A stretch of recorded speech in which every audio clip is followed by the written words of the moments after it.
Hello friends, welcome to my channel. So friends, sorry for inconvenience. Due to Raja Parva, I was unable to upload videos. But now the festival is over. तो एबे तुम माने as usual videos को पाई जीवो ठीक अच्छी.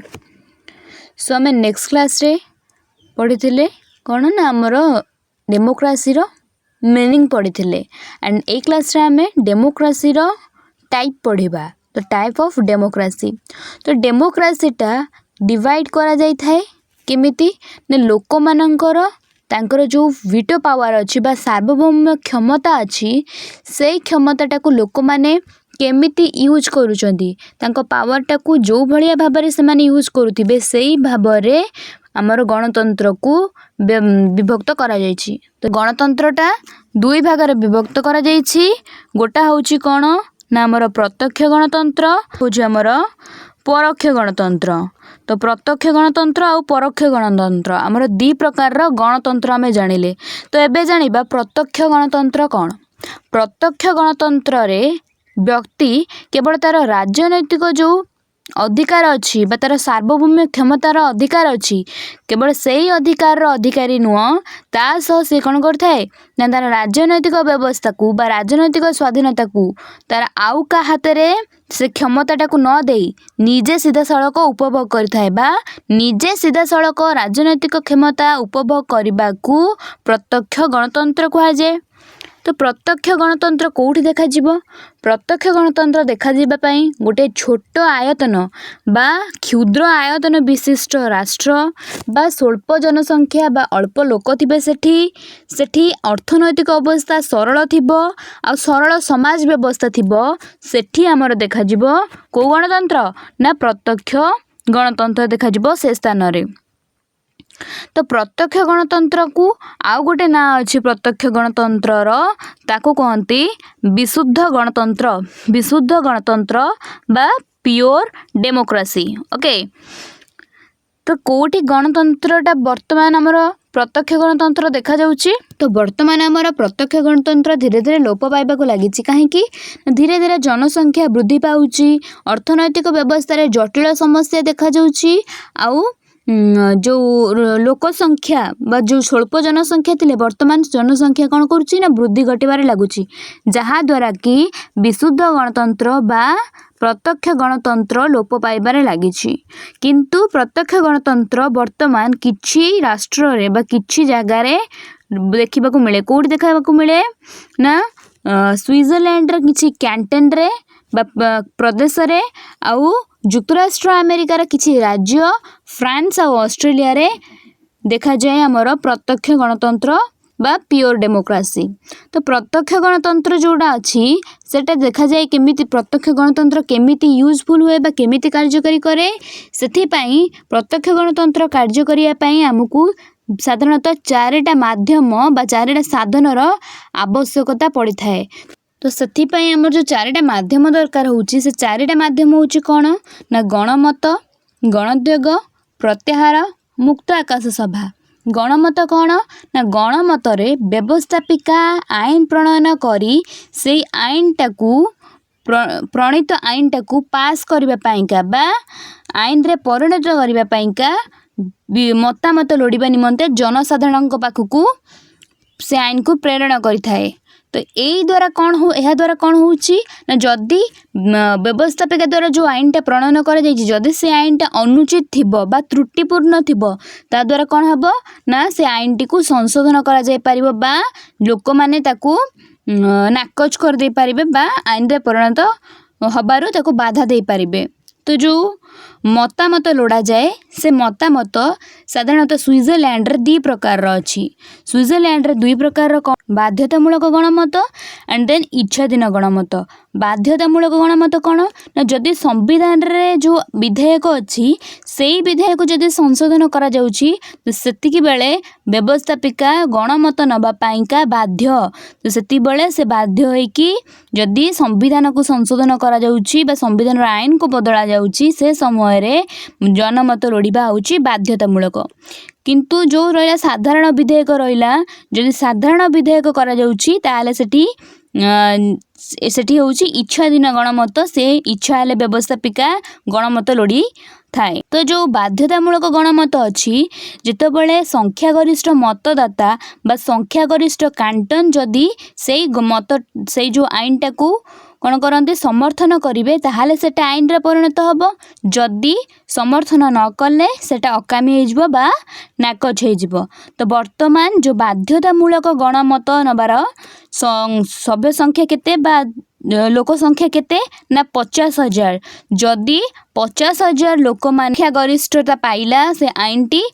ताहले से आईन टी आईन रे परिणत हम नले अकामी हो तो प्रायतः प्रत्यक्ष गणतंत्र प्रत्येक राष्ट्र रे देखा जाए नहीं किंतु केतेक समय आसे जो समय रे कि प्रत्यक्ष गणतंत्र आवश्यकता पड़ी थाए बा लोक मानकर मतामत लोड़ेबा को पड़ी थाए तार एग्जांपल कौन जदि मतदान मतामतर आवश्यकता पड़ुची बा गणमतर आवश्यकता पड़ुची तो से जो मतामत लोड़ा जाए से मतामत को कहा जाए गण भोट तो गण भोट द्वारा कौन आमर लाभ हो गण भोट कौटी आम देखीचे ना गण भोट आमर जूनागढ़ भारतर राष्ट्र संघ रे आउ आसाम सिलहट से पाकिस्तान रे जाइकी मिसला गण भोट द्वारा यहाँ संभव हो पारथिला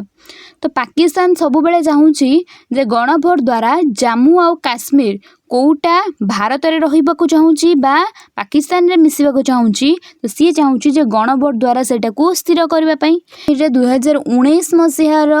370 धारा उच्छेद होइकी ता गोटे राज्य रो गोटे केंद्र शासित अंचल बनाई दिया जिबा परे पाकिस्तान हताश होइकी अछि तो सेकेंड पॉइंट होउची बा सेकेंड माध्यम होउची गणोद्योग तो गणोद्योग कौन ना कौन सी गोटे विषय रे जदि व्यवस्थापिका आईन प्रणयन करी नाही तो जदि जनसाधारण ताको अनुभव करती एवं आईन प्रस्तुत करबा पाइका निज आडू प्रस्ताव दियंती तो ताको कहा जाए हमर गणोद्योग तो गणोद्योग भी दुई प्रकार रो अछि तो व्यवस्थित गणोद्योग आ गोटे होउची अव्यवस्थित गणोद्योग व्यवस्थित गणोद्योग कौन ना जो मतामत टाकू बा जो आईन टाकू 1 लाख जनसाधारण निज आड़ू गोटे चिठा बा विधेयक प्रस्तुत करिकी आईन रो व्यवस्थापिका निकट को पठांती जोटा कि व्यवस्थापिकार सुपारिश सह सेटा पुणी गणमत पाइका पठा दिया जाए तो सेटा को कहा जाउची हमर व्यवस्थित गणोद्योग किंतु अव्यवस्थित गणोद्योग कौन ना जो किसी चिठा प्रस्तुत करा जिबनी बा विधेयक प्रस्तुत करा जिब नहीं सेमिति आईन संपर्क रे केवल गोटे साधारण मार्गदर्शिका को जदि व्यवस्थापिका पाखक पठा जाए बा विधेयक प्रस्तुत करबा पई गणमत संग्रह करने को पठा जाए तो सेठी आमे ताकू कहू अव्यवस्थित गणोद्योग देन आमर प्रत्याहार तो प्रत्याहार आमे क्या कहबा ना प्रत्याहार होउची जदि जड़े प्रतिनिधि जहाँ को लोक मैंने निर्वाचित करि निजर कार्य करने पाई जदि से प्रतिनिधि ठीक भाव में कार्यक्रम न करे बा अक्षम हुए ता कार्यकाल समाप्ति पूर्व जनसाधारण कौन करती ना निजर मतदान द्वारा ताकू प्रत्याहार करती प्रत्याहार करी नूतन प्रतिनिधि को नियुक्त करती तो यह कह जामर प्रत्याहार बा से लोकटा को बाहर करी आ गोटे लोक को ता गादी में बसैबा को आम कहूचे प्रत्याहार गणमत आ गणोद्योग तार जो बारंबार प्रयोग हुए ता द्वारा कौन हुए ना प्रत्याहार तार क्षमताटा हराए बा गुरुत्वटा हराए तो प्रत्याहार वर्तमान स्विट्जरलैंड दुईटा कैंटन आ युक्तराष्ट्र अमेरिकार किसी राज्य रे प्रचलित अच्छी देन आमर मुक्ताकाश सभा सभा होची प्रत्यक्ष गणतंत्र अन्य एक माध्यम बा साधन मुक्त आकाश सभा होची नागरिक मानकर सभा जोटा कि जो थे कि नागरिक माने सीधा सड़क आईन प्रणयन करती बा आईन प्रस्तुत करती जोटा कि आगुरी 8टा कैंटन रे प्रचलित थिला 8टा कैंटन रे प्रचलित थिला आगुरी मुक्त आकाश सभा किंतु वर्तमान गोटे पूर्ण कैंटन आ गोटे अर्ध कैंटन रे ई सभा देखा जाउची तो पूर्ण कैंटन रो ना होची कोन ना ग्लारूस एंड अर्ध कैंटन रो ना होची कैंटन ना होची एफेंजल विथ रोडेन्स। ठीक अच्छे रोडेन। तो मुक्त आकाश सभा केमिति हुए ना सेटा वर्षरे थरे एप्रिल मासरे हो किंबा मे मासरे हो रविवार दिन कौन करा जाए ना गोटे छक जगार ना गोटे खोला पड़िया गछ मूल हो सेठी ए सभाटा बसे जो सभारे कि वयस्क पुरुष माने प्राप्त वयस्क पुरुष माने एथि उपस्थान करने बाध्यतामूलक किंतु प्रायतः एथिरे समस्ते जोग दियंती नाही। तो कैंटन सरकार मुख्य सभारे अध्यक्षता करती कैंटन जी सरकार मुख्य होती सी होती अध्यक्षता करती लैंडामान कह जाए। तो कैंटन सरकार जितेबले मुक्त आकाश सभारे अध्यक्षता करती लैंडामान कह जाए। सभार जो सदस्य रहिले बा सभार जो माने लोक उपस्थित सेठी थिबे से माने कौन करती केमिति से माने तांकर कार्यनिर्वाही परिषद सदस्यगण राज्य परिषद कैंटन प्रतिनिधि विचारपति ये सबू विभिन्न प्रकार अधिकारी मानकू हाथ टेकिकी निर्वाचित करती बा हाथ टेकिकी समर्थन करती। मुक्त आकाश सभारे आउ कौन हुए ना सेठी सभार विभिन्न प्रकार हिसाब है बजेट है विभिन्न प्रकार विधेयक को अनुमोदन करवा ये सब कार्य मुक्त आकाश सभारे करा जाए। देन आमर आसुची आउ गोटे गणतंत्र कौन ना परोक्ष गणतंत्र। प्रत्यक्ष गणतंत्र जानिले तार माध्यम कौन जानिले एबे जानिबा परोक्ष गणतंत्र। तो परोक्ष गणतंत्र कौन ना जोठी जनसाधारण निजर सार्वभौम क्षमता को उपभोग करने पाई अन्य जनकर साहाय्य लोड़ी थाए बा राजनैतिक क्षेत्र में बा राजनैतिक क्षमता को निजे सीधासलख हासिल न करिकी बा निजे सीधासलख उपभोग न करिकी गोटे प्रतिनिधि मानक द्वारा जदि से परोक्ष भाव में उपभोग करुछि ताहाले ताको आमे कहूचे परोक्ष गणतंत्र। आउ ए परोक्ष गणतंत्र आउ गोटे ना होची कौन ना प्रतिनिधिमूलक गणतंत्र। परोक्ष गणतंत्र को ठीक भाव में काम करने बर्तमान आम कौन देखुचे ना विभिन्न प्रकार राजनैतिक दल मानकर आविर्भाव देखा जाउछि। तो पूर्वर कौन होता ना बहुत सारा राजा महाराजा रही जाउथिले तो माने जो जनसाधारण को तांकर प्रजा हिसाब रे देखुथिले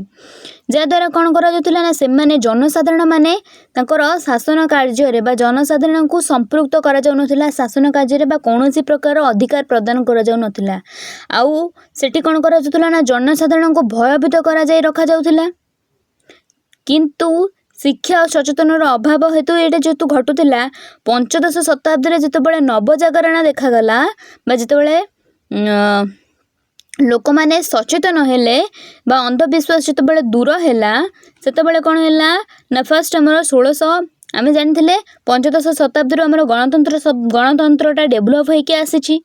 तो सप्तदश शताब्दी जो इंग्लैंड जो ग्लोरियस रिवोल्यूशन होता तेमती 1777 मसीह होता अमेरिका वार ऑफ इंडिपेंडेंस होता सेमती 1789 होता जो फरासी राष्ट्र विप्लव फरासी रिवोल्यूशन। तो यही सबू रिवोल्यूशन द्वारा राजा मानकर जो अस्तित्व अच्छी ताकू मेंटा जाइकी बा राजा मानक हाथुर शासन क्षमता को अणा जाइकी जनसाधारण हाथ में दिगला एवं जनसाधारण निज इच्छा अनुसार निज जनप्रतिनिधि को चयन करिवार व्यवस्था करागला ताकू कहूचे परोक्ष गणतंत्र। तो आम कौन जानले ना टाइप ऑफ डेमोक्रेसी रे आम जानले डेमोक्रेसी 2 टाइप रो प्रत्यक्ष गणतंत्र परोक्ष गणतंत्र। प्रत्यक्ष गणतंत्र आउ गोटे ना होछि विशुद्ध गणतंत्र। प्रत्यक्ष गणतंत्र कार्यकारी होबा पई 4टा माध्यम दरकार होछि गणमत गणोद्योग प्रत्याहार आउ मुक्त आकाश सभा। देन जानले परोक्ष गणतंत्र आउ गोटे ना होछि प्रतिनिधिमूलक गणतंत्र जोटिकी जनसाधारण माने राजनैतिक क्षमता निजे उपभोग न करी बा राजनैतिक कार्य अंशग्रहण न करी निज द्वारा बछा जाइथिबा प्रतिनिधि मानक द्वारा राजनैतिक कार्य हस्तक्षेप कले ताकू आमे कहूछे परोक्ष गणतंत्र। ठीक अछि। तो जदि तुम मानक वीडियोटी भल लगी वीडियोटी को लाइक करने सांग मानक शेयर करने को जमा भी भूलबनी एंड जदि चैनल रे नुआ अच्छे तो चैनल को सब्सक्राइब करी पाखरे थिबा बेल आइकन को प्रेस करी ऑल रे सेट कर दियो फल जहाँ भी वीडियो मो चैनल रे पोस्ट करी तार नोटिफिकेशन तुम मानक पाखरे पहुँची जिवो। Thanks for watching.